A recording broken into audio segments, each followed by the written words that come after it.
traced by the wide curve of a large creek. The two barns on one side and the white house and old orchard on the other formed a rectangle bisected by the gravel driveway. Fanning away from the central compound were fenced paddocks, stands of trees, and outbuildings for the storage of machinery. A couple housed straight stalls for horse shows and winter use. John had lived nowhere but the farm, and the nights he had spent away, at horse shows or with relatives, were so few that each remained discreet and pristine in his memory. Visits to cousins, one family in Cleveland and the other in Baltimore, had been arrestingly exotic. Lawns instead of fields, afternoons among teeming strangers at giant public swimming pools, late nights of jokes, giggles, and the danger of lighting matches under the bedclothes. Once, with his cousin Fred, he had sneaked out the bedroom window, then tiptoed around the house to spy on the grown-ups. Most exotic of all, there had been no horses. An undulating apron of ground spread green, black, and silver to the woods below.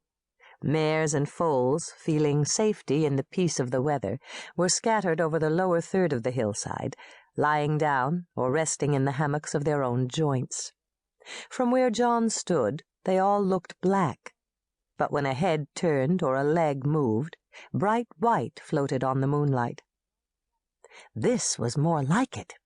The idea of night rambles about the farm had seemed spectacularly deviant to him, as if his daily resentments gestated something criminal, but now, actually out here, with his body clattering inside his clothes and his quietest cough like slamming doors, he felt delightfully orphaned and mute, about to discover something, anything, even though there was nothing he didn't know already about the farm. He stepped through dew and cottony dandelions, slid his fingers along moist fence boards.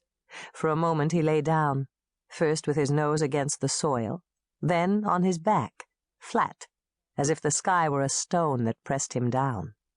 Even with the moon at half, there were stars and stars.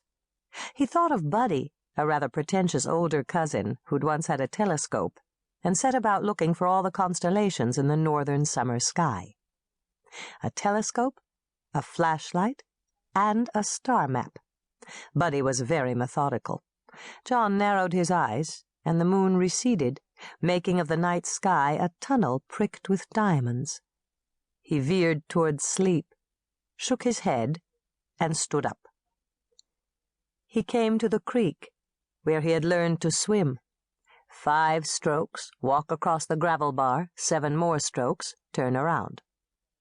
Every summer the 4 children exhausted its possibilities by the last weeks of school.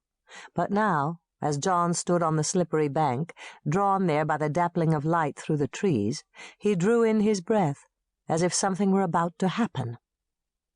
By day you could see the gravel stream bed through 2 or 3 feet of clear water. Water spiders skated, and dragonflies hovered, and minnows skittered in your peripheral vision. By night, off to his left and then to his right, bullfrogs splashed into the water. The pool was black.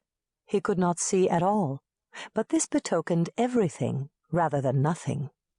He squatted down and stuck his hand in, half expecting to pull out a dripping wad of life itself. The water was cold and fine, delicious to his skin. John laughed aloud, and at once forgave the farm for being so familiar. Anything seemed possible at night. In the water at his feet, for example, he sensed not just minnows and frogs, but bass and trout and crawdads and river clams and water snakes. He stepped back. In the woods surrounding there were surely mice, rabbits, and moles, but why not woodchucks and badgers, opossums and raccoons, even deer?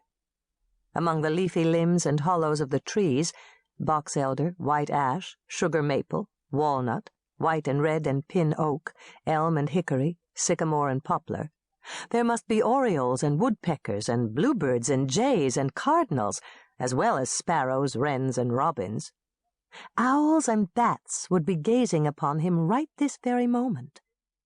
He paused, listening, and shivered.